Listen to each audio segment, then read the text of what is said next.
आप सभी को मेरा नमस्कार। मेरे YouTube channel study with Sam में आप सभी का स्वागत है। आज के इस वीडियो लेक्चर में हम बात करने जा रहे हैं रिसर्च मेथोडोलॉजी के अंतर्गत सैम्पलिंग। सैम्पलिंग क्या है, सैम्पलिंग के कौन कौन से प्रकार हैं।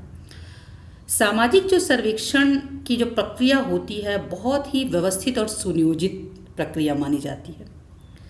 जब हम सर्वेक्षण कार्य की योजना बनाते हैं उस समय शोधकर्ता को, रिसर्चर को ये सुनिश्चित कर लेना चाहिए कि तथ्य संकलन के लिए क्या वह संपूर्ण जनसंख्या को आधार बनाना चाहता है या जनसंख्या के केवल कुछ भाग को ही प्रतिनिधि के रूप में चुन करके तथ्यों को संकलित करना चाहता है, जिससे कि वह निष्कर्ष या सिद्धांत तक पहुंच सके। इसके लिए मुख्यतः दो पद्धतियां प्रयुक्त की जाती है। पहला है संगणना विधि और दूसरा है निदर्शन विधि, सेंसस मेथड और सैम्पलिंग मेथड। संगणना पद्धति में जब समग्र से या क्षेत्र की सभी इकाइयों का अध्ययन किया जाए इसे संगणना पद्धति कहा जाता है, जिसमें हम पूरे समूह के, समुदाय के या समाज के संपूर्ण जनसंख्या के प्रत्येक स्तर पर प्रत्येक इकाई के गुणों या विशेषताओं के संबंध में आंकड़े एकत्रित करते हैं और समस्या का अध्ययन करते हैं। इसे कहा जाता है संगणना पद्धति। ठीक इसके विपरीत न्यायदर्श पद्धति में हम समग्र का नहीं अपितु समग्र में से कुछ इकाइयों को चुन करके प्रतिनिधि के रूप में चयन करने के उपरांत हम उसका अध्ययन करें तो ये निदर्शन पद्धति कहलाती है। इसे न्यायदर्श, प्रतिचयन, प्रतिदर्श, निदर्शन आदि अनेकों नामों से जाना जाता है और अंग्रेजी में इसे कहा जाता है सैम्पलिंग। यह जो समग्र में से कुछ को चुनने का जो क्रम है ये हम अपने दैनिक जीवन में भी अक्सर प्रयोग करते रहते हैं। जैसे कि मान लीजिए कि मुझको अनाज खरीदना है और मैं अनाज खरीदने के लिए मैं दुकान में गई और वहाँ पर मुझको अनाज का क्या देखना है, उसके क्वालिटी को चेक करना है।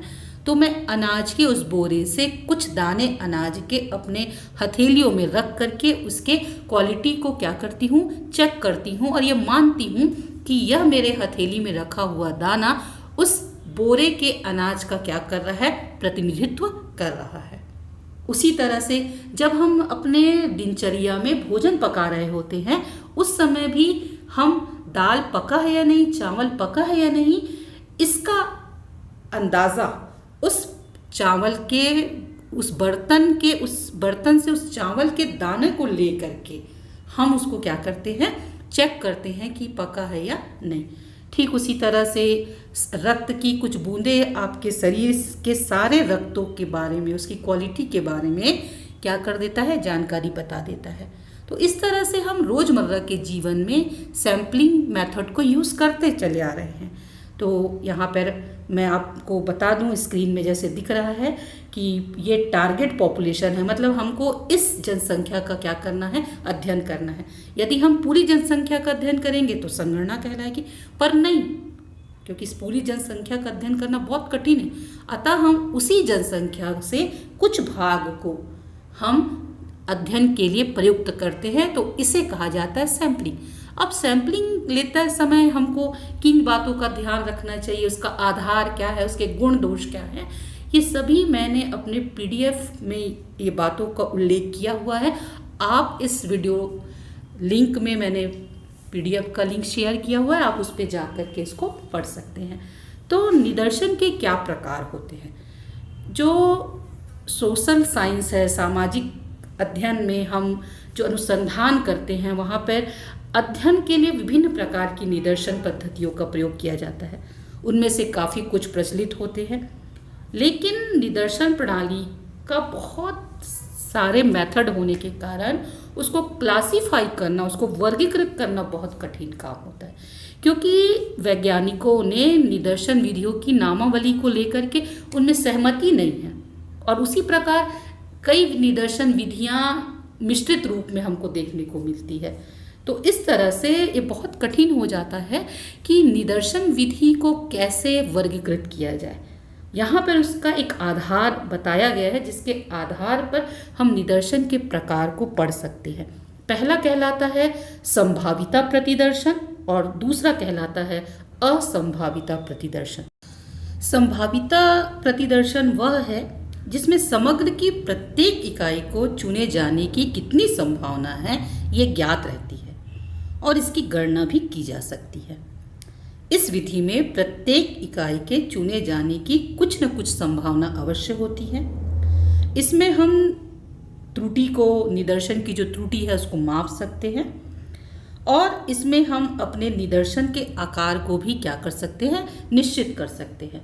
तो अपने सरलतम तथा आदर्श रूप में संभाविता प्रतिदर्शन में समग्र की प्रत्येक इकाई को चुने जाने का समान अवसर प्राप्त होता है। उदाहरण के लिए मान लीजिए कि हमको कहा गया कि आप अपनी कक्षा के 10 विद्यार्थियों को ड्राइंग कंपटीशन के लिए चयन करना है। अब यदि हम उसकी योग्यता को देखे बिना, उसके स्किल को मापे बिना अपने कक्षा के किसी भी 10 विद्यार्थी को यदि हम चुन लेते हैं तो इस तरह की जो विधि होगी वो कहलाएगी प्रोबेबिलिटी थ्योरी। यदि इसको हम दूसरे शब्दों में भी हम समझ सकते हैं कि यदि आपके पास समग्र की जो इकाई है, टोटल पॉपुलेशन है, वो कितनी है, 1000 है और उसमें आपको रैंडम विधि से 100 इकाइयों को प्रतिदर्श के रूप में चुना जाना है, तो प्रत्येक इकाई के चुने जाने की जो संभावना है वो 10 में से 1 है और इसे ही संभाविता निदर्शन कहा जाता है। अब आया संभाविता निदर्शन के कौन कौन से प्रकार हैं। इसमें आता है सैंपल रैंडम सैम्पलिंग। इसके अलावा जो है सैंपल रैंडम सैम्पलिंग के अलावा जो है वो systematic sampling, stratified sampling, clustered sampling, multi stage sampling, area sampling, ये जो है वो प्रोबेबिलिटी थ्योरी के अंतर्गत आता है। तो हम सबसे पहले देखते हैं सरल यादृक्ष प्रतिदर्शन या जिसे कि दैव निदर्शन भी कहा जाता है, सिंपल रैंडम सैम्पलिंग। इस विधि के द्वारा प्रतिदर्श चुनने के लिए सबसे पहले संपूर्ण जनसंख्या की इकाइयों की सूची बना करके ऐसा हम इकाई की सूची बनाते हैं जिसमें प्रत्येक इकाई को समान महत्व दिया जाता है और उसके बाद उन इकाइयों से हम बिना किसी पक्षपात के क्या कर सकते हैं, अपना सैंपल चुनते हैं। ये चुनी हुई ही इकाइयाँ हमारे को संपूर्ण जनसंख्या का प्रतिनिधित्व करती है। पर यहाँ पर इस बात को ध्यान देना आवश्यक है कि इकाइयों को चुन लेने के पश्चात ना तो उसे हम छोड़ सकते हैं और ना ही उसके स्थान पर किसी दूसरी इकाई को ले सकते हैं। इसे ही कहा जाता है सिंपल रैंडम सैम्पलिंग। जैसा कि आप इस चित्र में देख पा रहे होंगे कि किस तरह से आप अपनी जनसंख्या को क्रम में रख करके फिर उसके बाद उसमें से आप अपने सैंपल का क्या कर रहे हैं, चुनाव कर रहे हैं। रैंडम सैम्पलिंग के बहुत सारे टाइप्स हैं, सब टाइप्स हैं, जिसमें लॉटरी विधि, कार्ड या टिकट विधि, नियमित अंकन प्रणाली, अनियमित अंकन प्रणाली, टिपेट प्रणाली और ग्रीड प्रणाली आदि जो है वो रैंडम सैम्पलिंग के अंतर्गत आते हैं। इसका मैंने अलग से एक वीडियो बनाया हुआ है, अगर इसको मैं इसमें ऐड कर दूं तो वो काफ़ी लंबा हो जाएगा, तो आप चाहें तो इस वीडियो को देख सकते हैं। मैं इसका लिंक जो है डिस्क्रिप्शन बॉक्स में शेयर करूँगी। दूसरा आता है संभाविता प्रतिदर्शन में रैंडम सैम्पलिंग के बाद दूसरा जो प्रकार है वो है सिस्टमैटिक सैम्पलिंग, क्रमबद्ध प्रतिदर्शन जिसे कहा जाता है। इस विधि के अंतर्गत हम सैंपल लेने से पहले एक सिस्टम बना लेते हैं, निर्धारित कर लेते हैं कि हमको समग्र में से कितनी संख्या के अंतराल में हमको सैंपल चुनना है। उदाहरण के लिए मान लीजिए आपने अपने समग्र जनसंख्या की एक सूची, एक कतार बना ली है और अब हमको अपना सैंपल चूज करना है। यदि हमारे कक्षा में 50 विद्यार्थी हैं तो हमें सैंपल का निर्धारण कुछ इस तरीके से करेंगे, जैसे number 5, number 10, number 15, number 20, number 25, number 30, 35, 40, 45, 50। इस तरह से इस क्रम में आने वाला कोई भी विद्यार्थी हो वह सैंपल के तौर पर चुना जाएगा, चाहे वो लड़का हो, लड़की हो, काला हो, गोरा हो, कोई भी क्यों ना हो। इसे कहा जाता है सिस्टमेटिक सैम्पलिंग, यानी सैंपल चुनने से पहले एक सिस्टम बना लेना। दूसरा, इसके अलावा जो प्रोबेबिलिटी थ्योरी के अंतर्गत अगला जो प्रकार है वो है स्ट्रेटिफाइड सैम्पलिंग, स्तरीकृत प्रतिदर्शन। यह जो विधि होती है वो रैंडम सैम्पलिंग और जो सविचार जो सैम्पलिंग है उसका मिश्रित रूप है। इसको कई बार से मिश्रित निदर्शन भी कहा जाता है। इस विधि में सबसे पहले जो आपके पास टोटल पॉपुलेशन है, समग्र जो जनसंख्या है, उसको उनकी विशेषताओं के आधार पर अलग अलग सजातीय खंडों में क्या कर दिया जाता है, बांट दिया जाता है। यानी जितनी टोटल पॉपुलेशन है उसको अलग अलग, कि लड़का अलग किया, लड़की अलग किया, बुजुर्ग अलग किया, बच्चे अलग किया, और अलग अलग बांट लेने के पश्चात उन स्तरों से अलग अलग दैव निदर्शन रीति द्वारा हम सैंपल चुनते हैं। जैसा कि आप चित्र में देख रहे हैं, टोटल पॉपुलेशन में यहाँ पर पुरुष को अलग किया, महिलाओं को अलग किया, उसके बाद बच्चों को क्या कर दिया, अलग कर दिया। अब उदाहरण के तौर पर यदि हम देखें, मान लीजिए हमारे पास जो टोटल पॉपुलेशन है उसमें 100 इंजीनियर है, 80 जो है भूगर्भवेत्ता है, 70 डॉक्टर हैं, 50 फोरमैन हैं और 40 अध्यापक हैं। अब यदि हमको 10% सैम्पलिंग चूज करना है तो इसमें हम 10 इंजीनियर चुनेंगे, 8 भूगर्भवेत्ता चुनेंगे, 7 डॉक्टर को चुनेंगे, 5 फोरमैन को चुनेंगे, 4 अध्यापक को निदर्शन प्रणाली के अंतर्गत चुन लेंगे।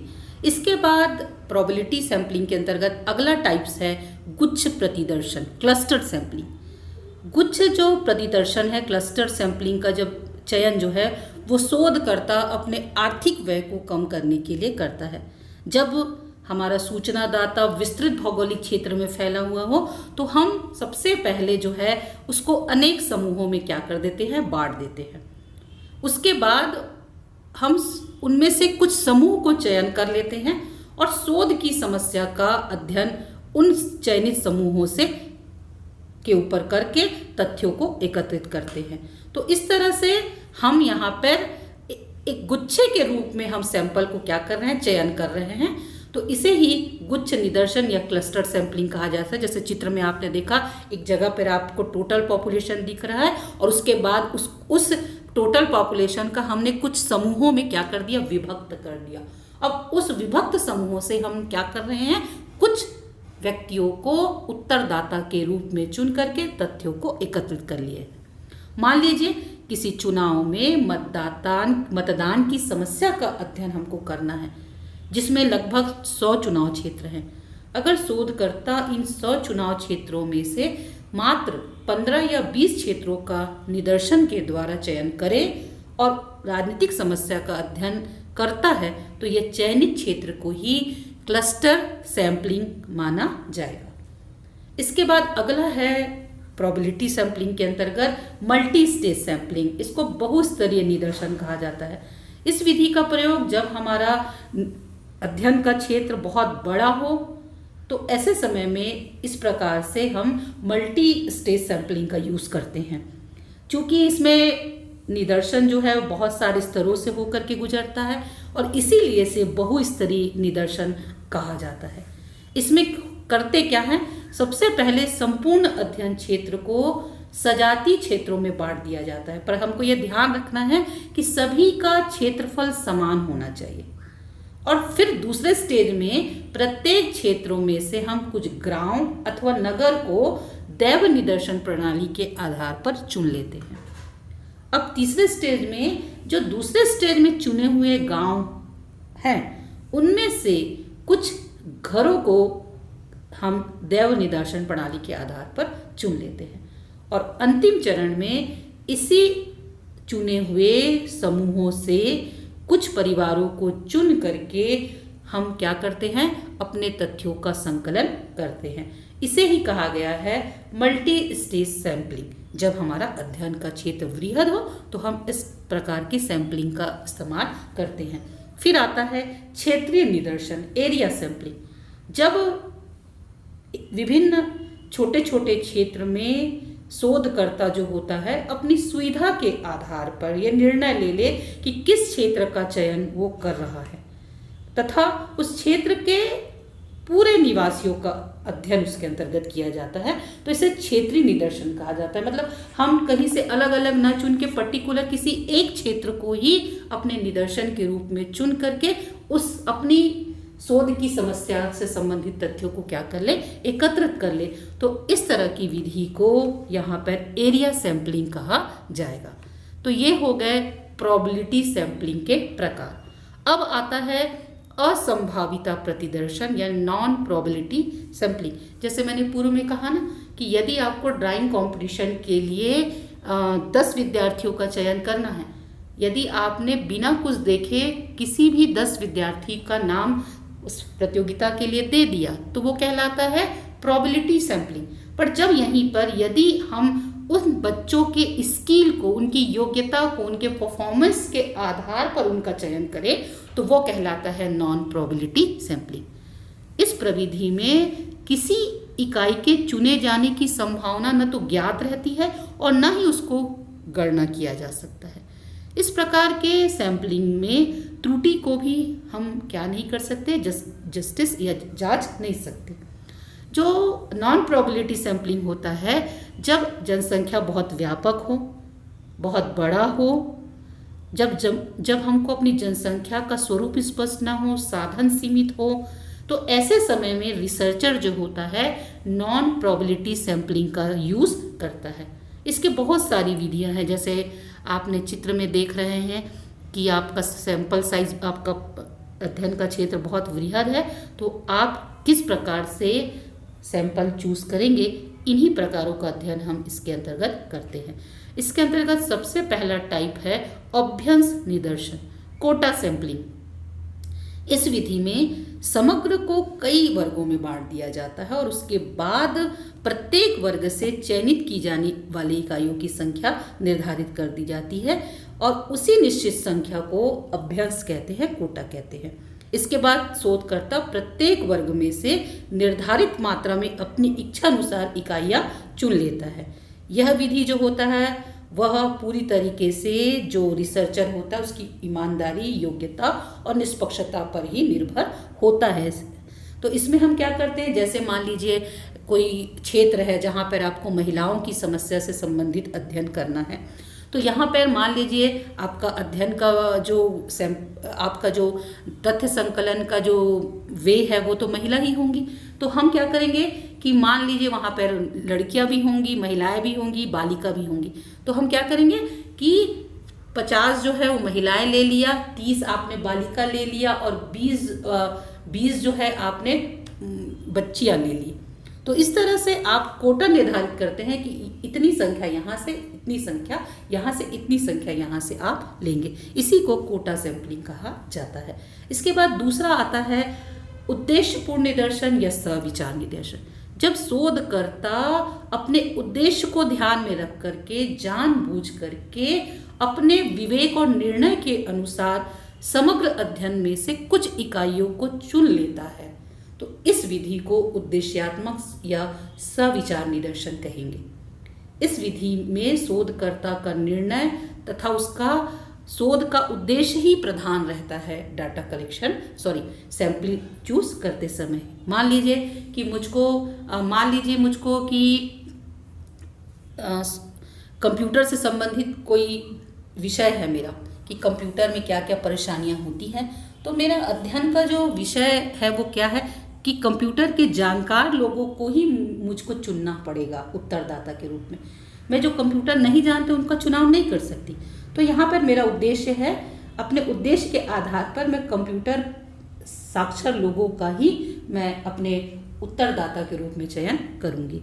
फिर आता है एक्सीडेंटल सैंपलिंग या आकस्मिक निदर्शन। इसको जजमेंटल सैंपलिंग भी हम कह सकते हैं। इस विधि के अंतर्गत हम सैंपल लेने से पहले कुछ भी विचार न करते हुए अध्ययन क्षेत्र में जाते हैं और जाकर हम अपने सैंपल का चयन कर लेते हैं। इस प्रक्रिया में ज़्यादा सोचने विचारने की आवश्यकता नहीं होती। जो भी हमें अध्ययन के दौरान व्यक्ति उपलब्ध हो, जिसको हमको लगता है कि इसको विषय से संबंधित जानकारी है, ये हमको तथ्य प्रदान कर सकता है, जानकारी दे सकता है, तो हम उन्हीं को ही अपना सैंपल चुन लेते हैं। इसको आकस्मिक निदर्शन, एक्सीडेंटल निदर्शन भी कह सकते हैं। फिर आता है सुविधाजनक निदर्शन, नाम से ही स्पष्ट है, कन्वीनियंट सैंपलिंग। इस विधि में निदर्शन का चयन अनुसंधानकर्ता अपनी सुविधा से करता है। हालांकि यह विधि वैज्ञानिक नहीं मानी जाती, फिर भी इसका प्रयोग शोध कार्य में किया जाता है। इसके चयन का प्रमुख आधार होता है धन की बचत करना, समय की बचत करना, और जो रिसर्चर है उसकी अपनी इंटरेस्ट है, उनकी अपनी योग्यता है। तो इसे कई बार अनियंत्रित या अवसरवादी निदर्शन प्रणाली के नाम से भी जाना जाता है। इसका प्रयोग जब हमारे पास हमारा टोटल पॉपुलेशन क्या ना हो, स्पष्ट ना हो, तो ऐसे समय में हम क्या करेंगे, हम अपने इर्द गिर्द जो कन्वीनियंट सैंपलिंग के तौर पर हमको दिखाई दे रहा है, उसी को हम सैंपल के तौर पर चुन लेंगे। जैसा आप चित्र में देख रहे हैं कि रिसर्चर किस तरह से अपने इर्द गिर्द ही आसपास के लोगों को ही अपने सैंपल के तौर पर क्या कर रहा है, यूज़ कर रहा है। इसके बाद अगला है, इसके अंतर्गत नॉन प्रोबेबिलिटी सैंपलिंग के अंतर्गत स्वचयनित निदर्शन, जिसको कि सेल्फ सेलेक्टेड सैंपलिंग कहा जाता है। कई बार निदर्शन चुना नहीं जाता, बल्कि उस विषय से संबंधित व्यक्ति स्वयं ही आपके सैंपल का हिस्सा बन जाते हैं। उदाहरण के लिए, यदि मान लीजिए मुझको आज तक न्यूज़ चैनल के बारे में कोई जानकारी एकत्रित करना है कि इस चैनल को कितने लोग पसंद करते हैं, कितने लोग देखते हैं, तो हम क्या करेंगे, टीवी या समाचार पत्रों के माध्यम से एक घोषणा करा देते हैं कि भाई इससे इंटरेस्टेड व्यक्ति आप अपनी राय प्रस्तुत करें।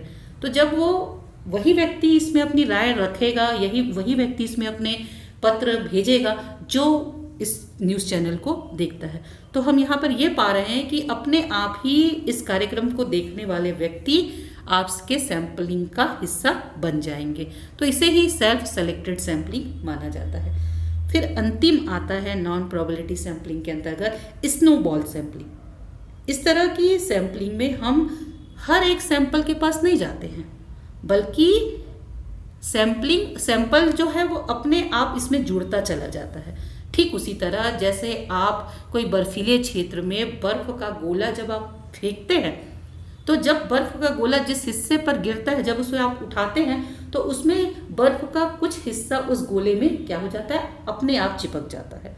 ठीक उसी प्रकार हम जब किसी क्षेत्र में मद्यपान की बुराई से संबंधित किसी विषय पर अध्ययन कर रहे हैं, तो हम उस गांव में जाते हैं और कोई व्यक्ति आपको आसानी से ही स्वीकार नहीं करेगा, आपको नहीं बताएगा कि हाँ मैं मद्यपान का आदी हूँ। तो ऐसे व्यक्ति को जो आपका परिचित हो, जिस पर आपको विश्वास हो और उसे आप पर विश्वास हो, उससे आप तथ्य संकलित करते हैं। फिर धीरे धीरे वही व्यक्ति दूसरे लोगों के बारे में भी जो मद्यपान से ग्रसित है, उनके प्रभाव के बारे में आपको बतलाता चला जाता है, या उनसे परिचित करा करके अपने आप सैंपल में ऐड होते चले जाते हैं। इसे ही स्नोबॉल सैंपलिंग कहा जाता है। तो ये हो गया सैंपलिंग क्या है और सैंपलिंग के कितने सारे टाइप्स हैं, और इसके अलावा भी आपको कई अलग अलग नाम इसमें सैंपलिंग के प्रकार आपको दिखाई देंगे। मैंने पूर्व में ही बताया कि वैज्ञानिकों में इसको नामों को लेकर के सहमति न होने के कारण इसके बहुत सारे प्रकार आपको पढ़ने को मिलेंगे। तो आज के इस वीडियो लेक्चर में इतना ही, और इसको और वृहद रूप से पढ़ने के लिए हम आगे और भी वीडियो डालते रहेंगे। आज के लिए